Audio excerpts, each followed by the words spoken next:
then the other, so like, I get that you're talking about men talking about things the way that are Yes. important to men. Like Yes. men still have their way of being that is like they still signal what's important to them, but they've gotten out of practice at talking about it. And in our society today, we've got to talk more. So you'd like to. One thing we get to do at the weekend is practice fucking talking about things that are important to us. Yes. And even that, you know, it's a very difficult proposition because it takes time for men to be able to. Uh, Men are very sensitive. Sensitive. I would go as far as to say that men are far more sensitive than women.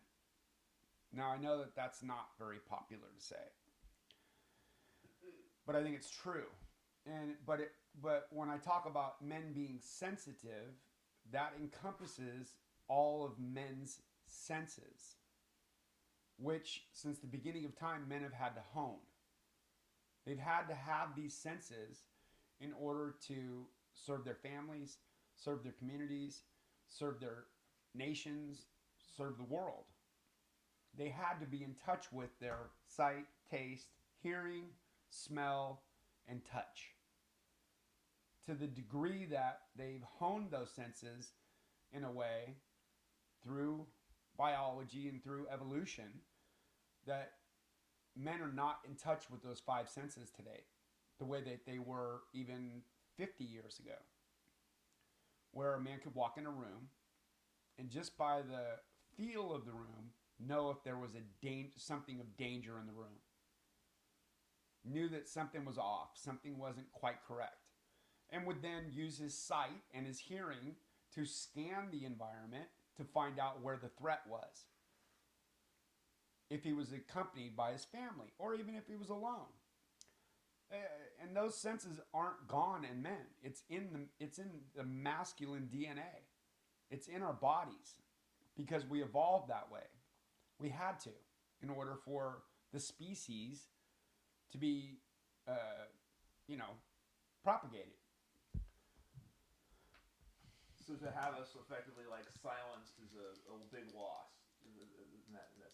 To have men, yes, not have not only their verbal senses in use, but also their hearing, what they're hearing. If what they're hearing doesn't make sense, but they hear it repeatedly, what a man will do will shut down his hearing because he doesn't want to give too much resources to nonsense, because those resources are important. He allocates his resources for the benefit, usually at an individual level, but also, a married man allocates his resources for the benefit of his family, and hopefully he is proficient enough at allocating those resources and his family benefits enough that he then allocates more resources to the community. Very few men are doing that today. Men have become very individualistic. And I don't think I'm just saying that. I think that the statistics prove it. I think the marriage rate falling, children being born falling, is all a signal that men are saying, you know what? I don't want to participate in this society anymore. So that's not just verbal. That's just all Well, it across ties the back board. into the whole bathroom thing again. Yeah. He's seeing something that's telling him, I don't have value. Why do I want to contribute to a society that says that I'm not valuable? Yeah. The only time men are of value is when something happens. Generally, what I'm talking about is a war. And then all of a sudden, men's status gets elevated to the optimum level. We start using words like hero and courageous and valor. All of the attributes that have always been assigned to men, primarily, not exclusively, but primarily. It's not that women haven't been valiant. It's not that women aren't noble. It's not that women aren't courageous. I'm not saying that. Women are.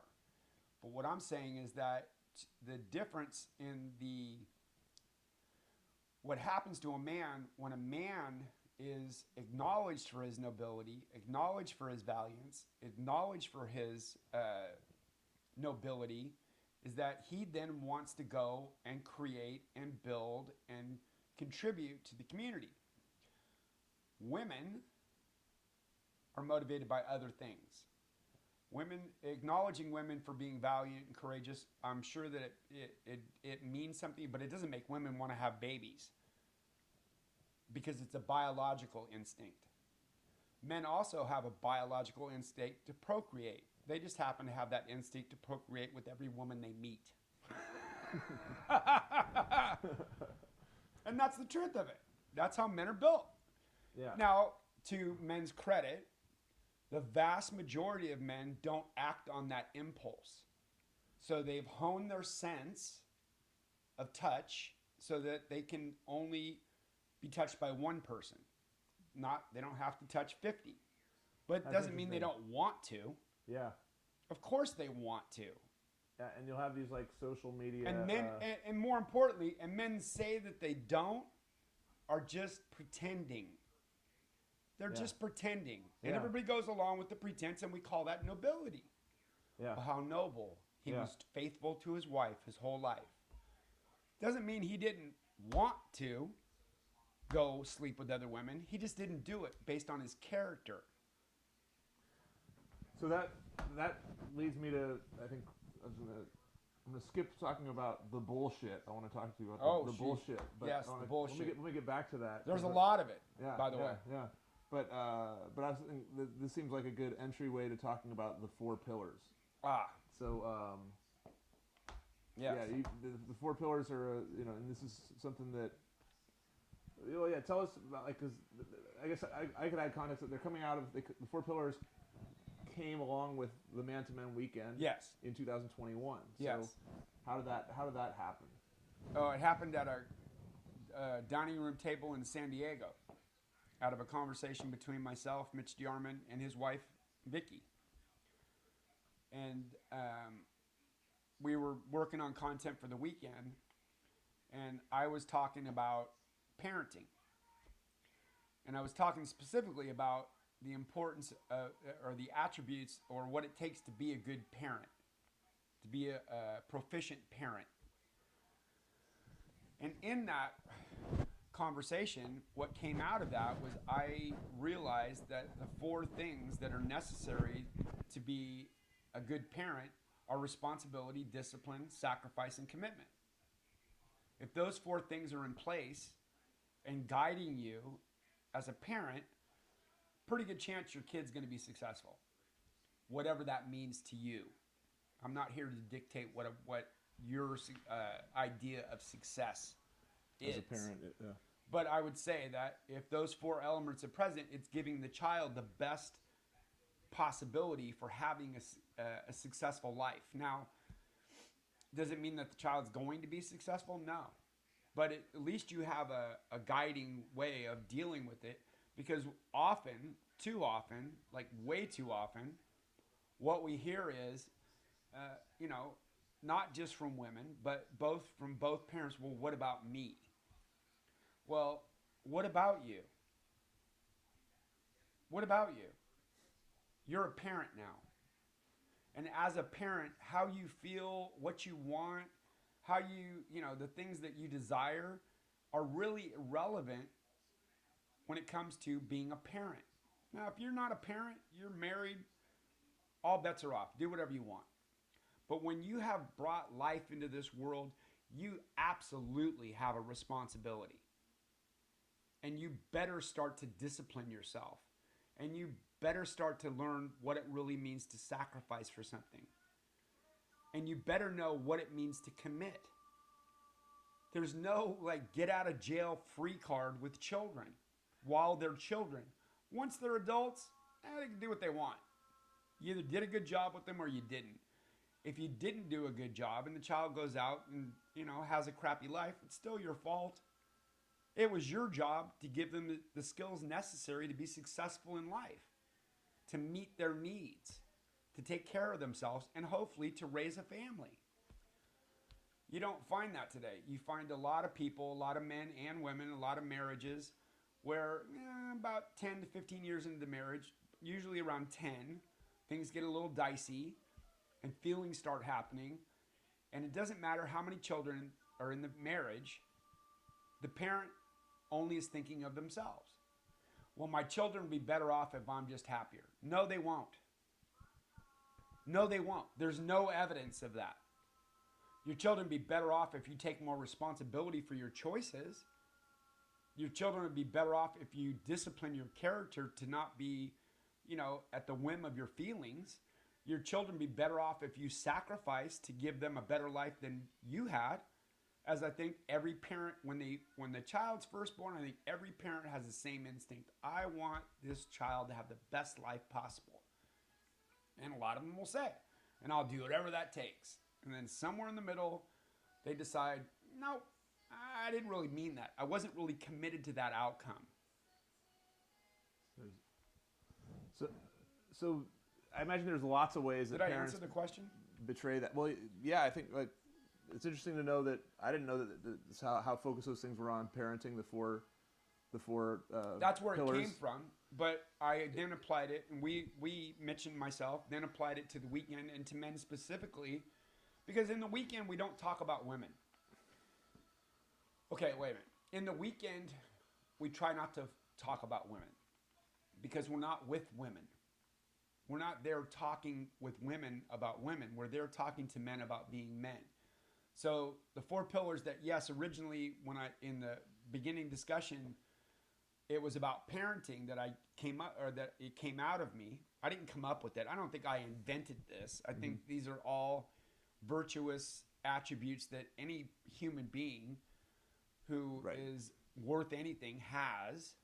They understand the word commitment. They understand the word discipline, sacrifice, and responsibility. Actually living a life that demonstrates that is where the rub comes. Like, when do you get out of a commitment? When you feel like it, or when the commitment is through? Now, let's take the commitment of marriage. When does the commitment end? For, I don't know, ever. It's been until death do us part. That was the commitment. Everybody stands there in front of their family, the congregation, God Almighty, till death do us part. But now, in society, we say, until death do us part, but what we mean is, until it doesn't feel good anymore. Let me tell you, relationships are messy. They're hard. They're difficult. You take two people that are individuals and you join them together in a relationship, and there's going to be friction and disagreement, and you have to have the commitment necessary to weather those seas, to weather that storm out.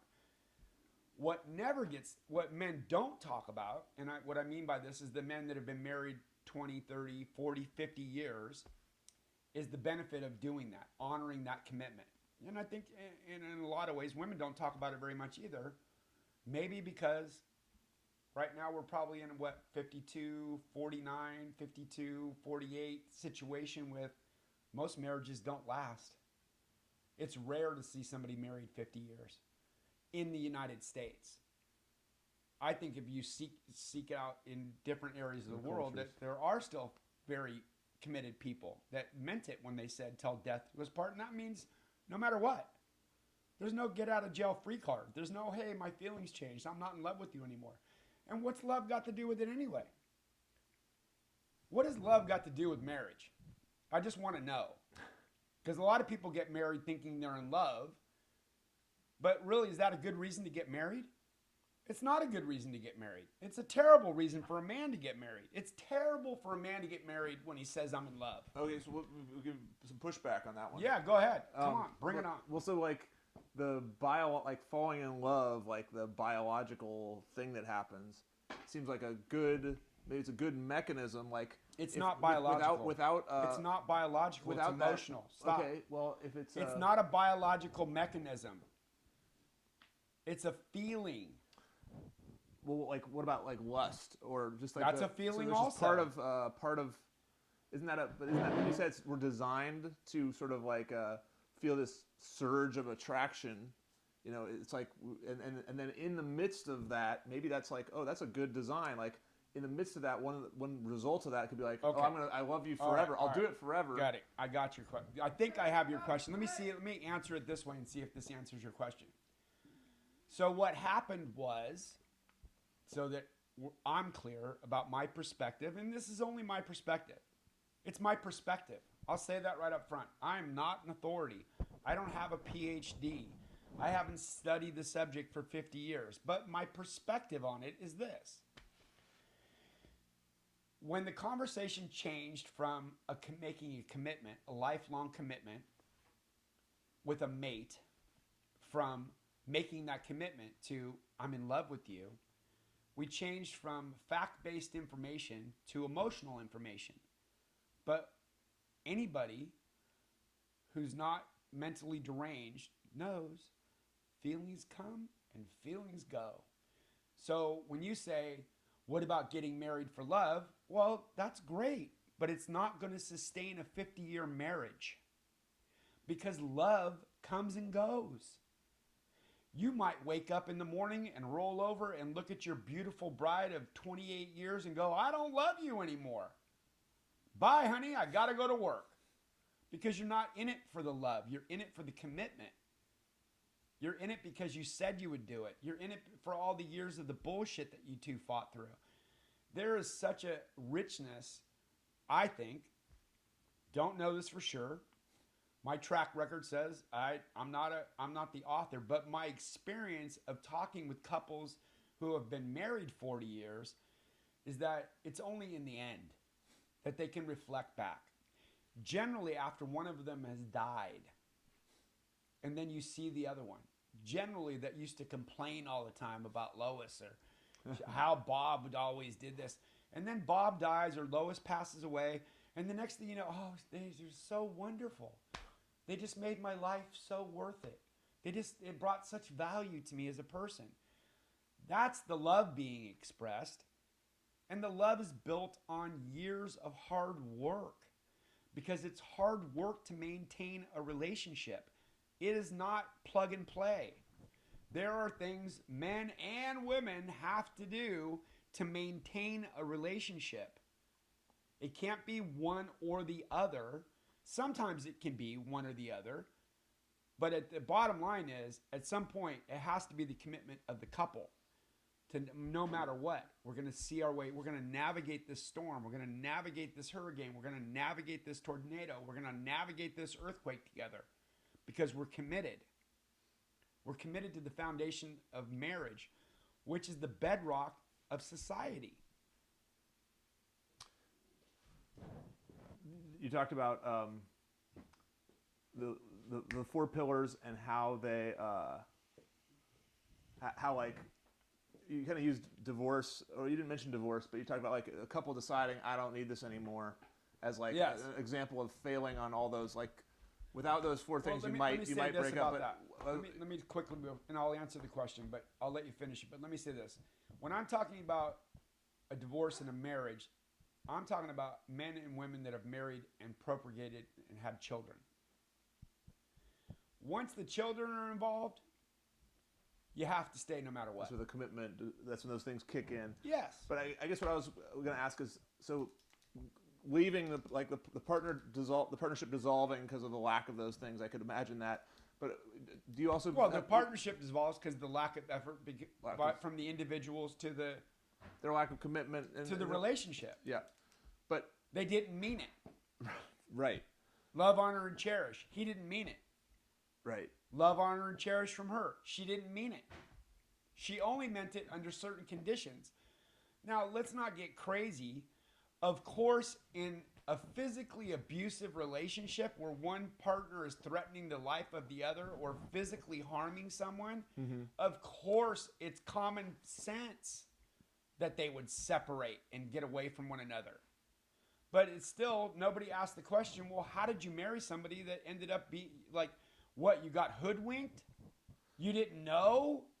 I say, to your point, what you tried to get me to talk about a minute ago, bullshit. You knew. You just pretended he wouldn't do it to you, or you pretended she wouldn't do it to you. You knew. So do you think that the failure that the idea that you didn't mean it, that makes me ask, so does a failure commitment happen?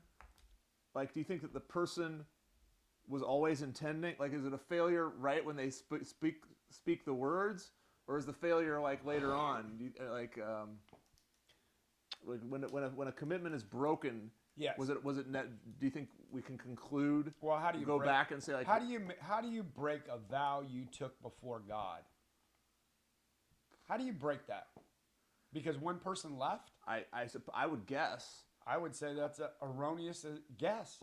No, I was gonna say I would guess because you don't believe in God would be my big guess to answer that question. I'm talking about the people that took the vow in front of God, that asked God to be there. Their God of their understanding, not my God, sure. Not a Christian or Buddhist. I'm talking about. Yeah. By and large, people. Well, that's the other thing. People want to water the vows down now, and they want to talk about, how you make me feel, and you swept me off my feet, and I promised to. Yeah. Well, those aren't really vows. Those are just feelings that are being expressed. Vows are love, honor, and cherish until we die. That's a vow. I'm vowing that. No matter what. Goodness, sickness, and in health. Good times and bad times. I'm going to stick it out with you. I'm joining my mess to your mess, and we're going to make a better mess out of the two messes. Hopefully, that's the intention of every couple.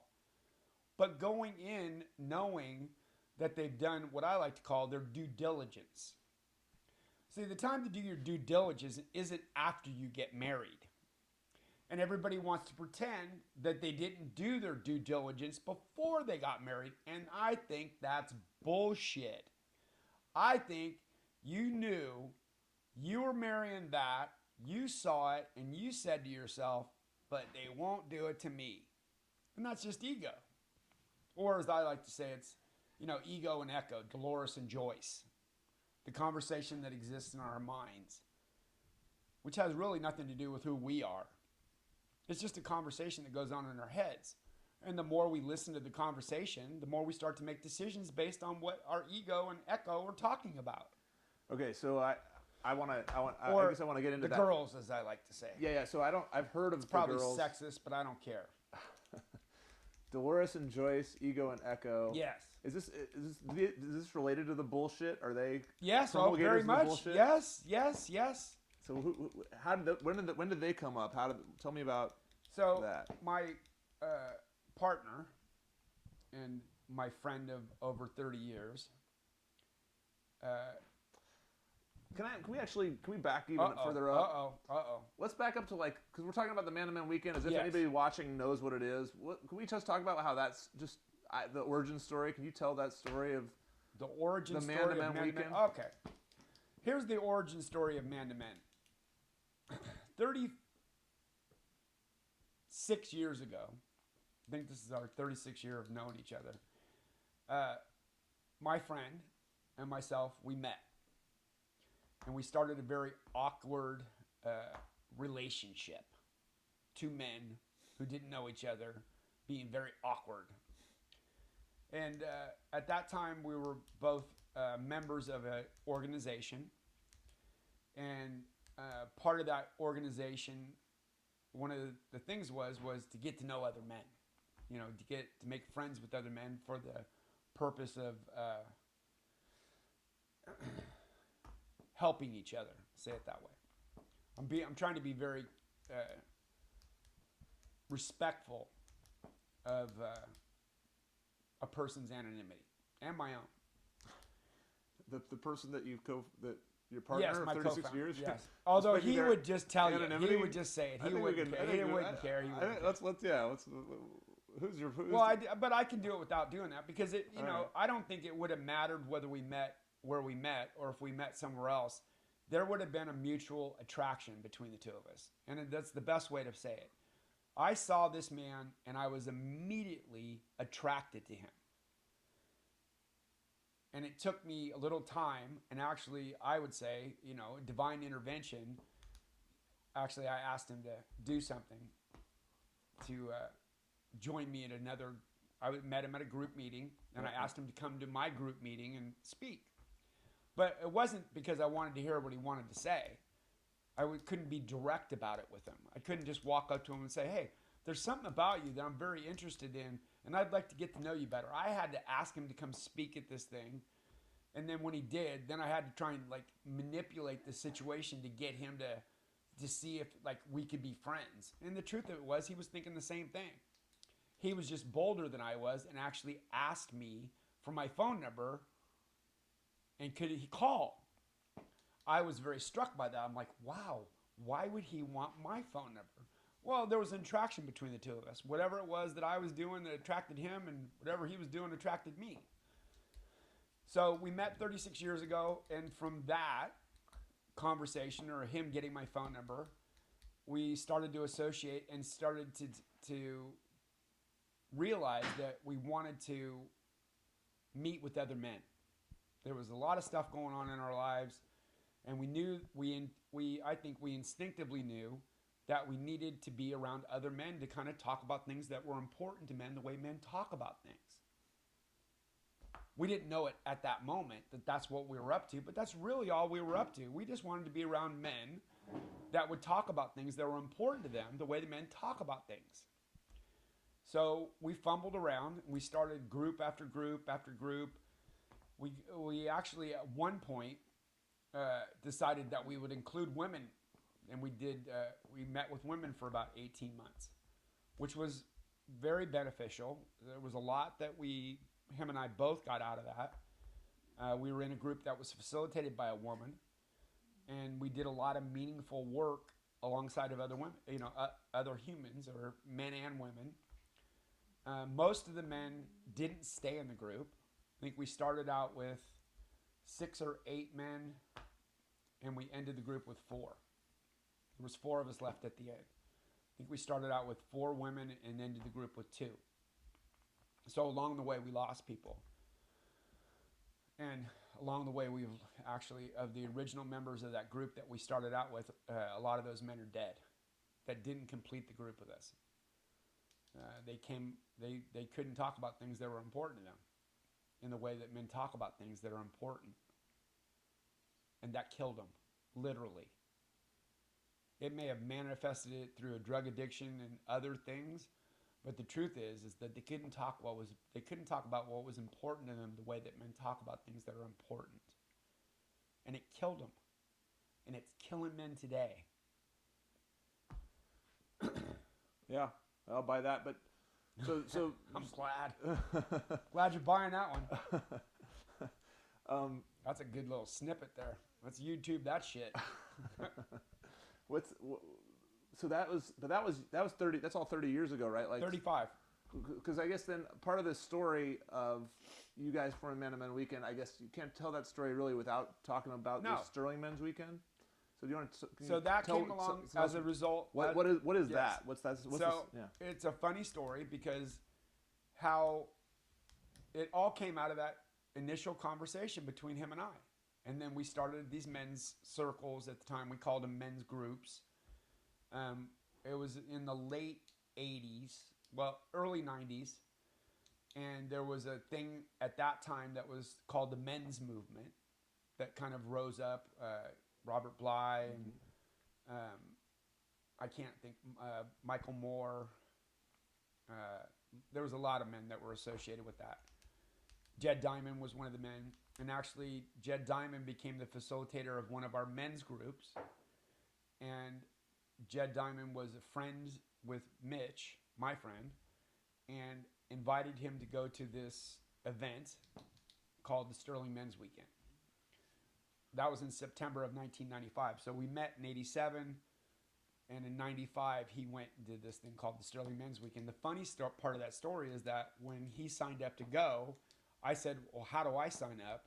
And he told me, no, let me go check it out, and if it's okay, then I'll send you.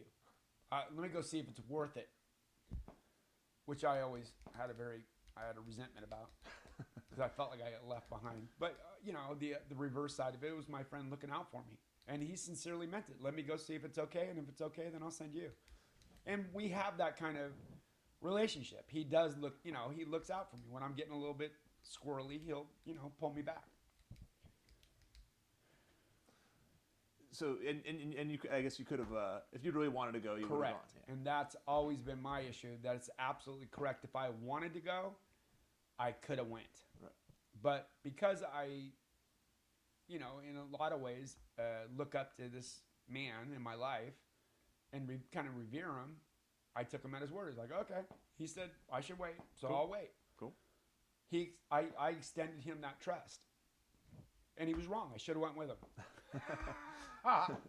But so okay, and so he went to the men's weekend, said it was great, brought you to an open house. September '95. You went to the men's weekend, and in December of '95, I went to his open house. He hosted an open house. Him and some of the men that he did the weekend with invited men in their life to come. Mitch brought 5 guests to that meeting, and all 5 of us said we'd go to the weekend. Who were you at that point? Were you married? I was married. Had kids? I had 3 children at this point. 1 child with the woman that I was married to. 2 children by 2 other women. And I was 36 years old. 3 children with 3 women, essentially. Correct. Okay. But had you married either of the previous 2? Yes. One of them. One of them. Okay. So I'd been married. This is my second marriage. I'd been married. I was married for 11 months. Had a child, my oldest son, and I had a relationship before that, and from that was my daughter. So at this point, I had 3 children. I was married for the second time. I had a child with the woman that I was married to, and my son from my first marriage lived with me full time. I was his primary caretaker. So they were pretty young still then. Yeah, 7. He was 6, 7. Uh-huh. He was 2 when I took him, or when his mother. He was 2 when he came to live with me. So that's enough life experience to have you pretty like there's some shit that's important to you that's pushing you. You're not just hanging out in life. You've got responsibilities. Yeah. Yes. Yeah.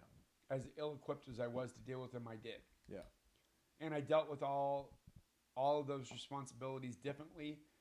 I made some decisions that were difficult, primarily for my children. Not really difficult. Primarily, they were emotionally difficult for me. They were more than emotionally difficult for my children. The choices that I was making at that juncture of my life. Of course, 20/20 hindsight, do I wish I'd have done it differently? I don't know, because the outcome what for the children has been, my children are doing really well. I'll say it this way. My children are doing really well in spite of me. Yeah. Yeah. My daughter's a college graduate, doing very great. She's a wonderful mother, terrific wife. She's a great human being.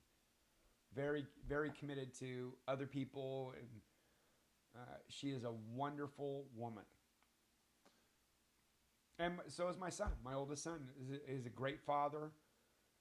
He's a good man, and so is my third son.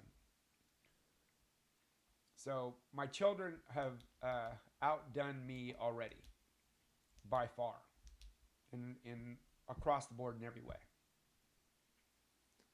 So at the time, the oldest one was living with her mom. No, my oldest daughter was living with her grandparents. With her grandparents. Okay. Yes. And then you had the 2 boys. I had Jacob and Gabriel. Yes. Jacob and Gabriel, and then and you're going to the men's weekend. 1996, correct. Okay. So what would you say? What can you say about the men's weekend? I guess for people that don't know what the hell it is, or what was your experience? I guess Specifically, my experience of the Sterling Men's Weekend. My experience of the Sterling Men's Weekend was that I spent 2.5 days in the company of other men, listening to things that I already knew.